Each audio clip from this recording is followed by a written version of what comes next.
महाराष्ट्र में क्या सरकार बचेगी, गिरेगी, नई सरकार बनेगी, असेंबली भंग होगी, शिंदे लौटेंगे, नहीं लौटेंगे? आज गुजारिश भी कर ली उद्धव ठाकरे ने, बात बनती तो दिख नहीं रही।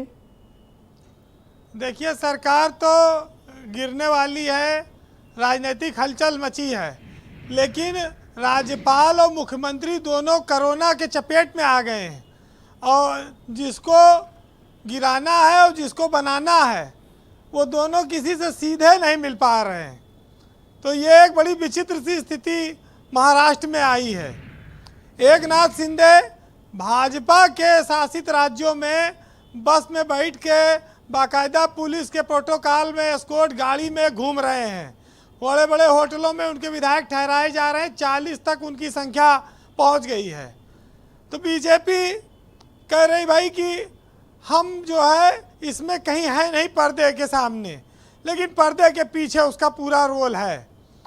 हर हर गंगे वाली स्थिति है कि अगर गलती से नदी में गिर पड़ो तो खूब जोर जोर से नहाए लगो कि हर हर गंगे, शिव शंकर, नमो नमः, तमाम चीज़ें उसी तरह की स्थिति है कि जो जान जाए तो कोई बात नहीं भाई, हम तो सरकार बनाएंगे ही, बाकी जनता के सामने हमको बनना है कि हम महाराष्ट्र की सरकार की सियासत से दूर हैं। बहरहाल बागी दूर डेरा जमाए हैं। उद्धव ठाकरे कह रहे हैं एक बार आ जाओ, सामने बता दो, बात बन नहीं रही है। 40 एमएलए गायब हैं। आपको याद होगा कि महाराष्ट्र में 2019 में एक बार आधी रात को सरकार बनी और कहा गया कि बहुत बड़ी सर्जिकल स्ट्राइक कर दी गई रातों रात। हम लोग उठे तो सवेरे कोई और मुख्यमंत्री बन गया था। एक भतीजा अपने चाचा से नाराज होकर विधायक तोड़ के 5:30 बजे सवेरे राजभवन में आके शपथ ले लिया। उसकी जितनी जांच वाँच थी सब खत्म हो गई सवेरे 7:30 बजे तक। तब तक फिर सरकार गिर गई। बीजेपी में बहुत सारे चाणक्य हैं, उनकी नीतियों को हमेशा सराहा जाता है। फिर कोई चाणक्य लगा होगा ये सरकार बनाने और गिराने में। देखिए, वो अभी हार्स ट्रेडिंग वाली बात आई। जब 106 से ज़्यादा विधायक वोट बीजेपी करने लगे तभी समझ जाना चाहिए कि माल ज़्यादा बट रहा है और विधायक लटके हुए हैं उधर। तो वो 10-10 की संख्या में अगर वोट मिल रही बीजेपी को, 10-20 वोट ज़्यादा मिल रहा है, तो स्वाभाविक है कि सरकार पर खतरा है। अब वो भांप नहीं पाए।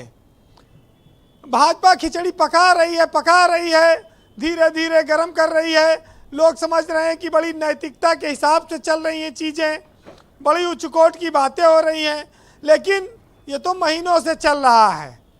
अब बात आती है कि वफादारी की। सियासत में वफादारी शब्द खाली डिक्शनरी में है, बोलचाल की भाषा में है। वफादारी, नैतिकता, निष्ठा, ये सब बेकार की बातें हैं। ये सब अवसर के हिसाब से हैं। जो दल सत्ता में है वहाँ मुख्यमंत्री के सामने राजा को खुश करने के लिए सब बातें बोली जाती हैं। जैसे सत्ता गई तैसे लोगों ने दूसरा रास्ता पकड़ा। ना कोई निष्ठा बची, ना कोई नैतिकता बची। ये सब खूंटी पे टांग दी गई, जैसे हम लोग कोट उतार के टांग देते हैं घर में जाने के बाद।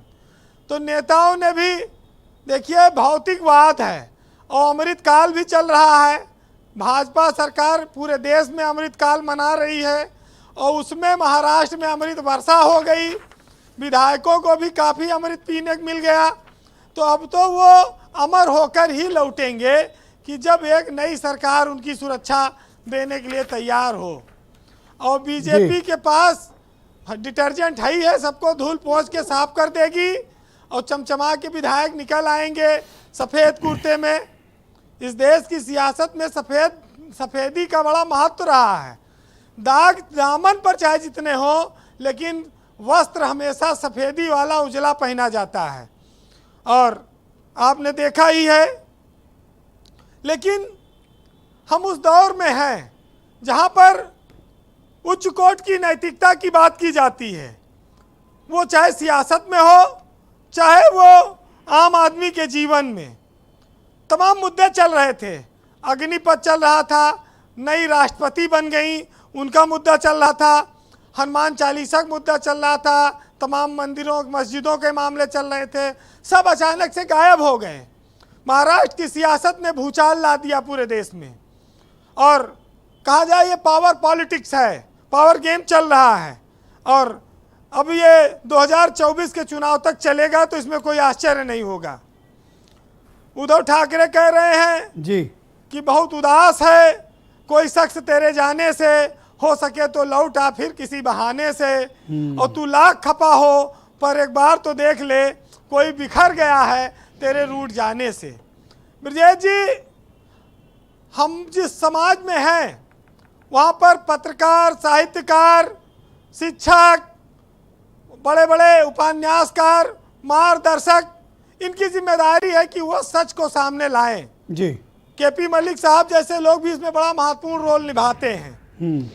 एक साहित्यकार ने लिखा है कि सच पे हमेशा पर्दा डाला जाता है, कि सच बात की पर्देदारी है, 100 झूठ पे एक सच भारी है, और हर दौर में सच के साथ रहे ये शायर की जिम्मेदारी है। जी वीरेंद्र, तो हमको आपको इन सब चीज़ों के साथ रहना है, लेकिन जिस देश में पग पग पर लोगों का ईमान डोलता हो, लोगों की नीयत बदल जाती हो, उनके लिए भी ये 3 लाइनें सुनिएगा कि अजब दुनिया है यारो, यहाँ सब चीज़ बिकती है, यहाँ तहजीब बिकती है, यहाँ फरमान बिकते हैं, जरा तुम दाम बोलो तो यहाँ इंसान बिकते हैं।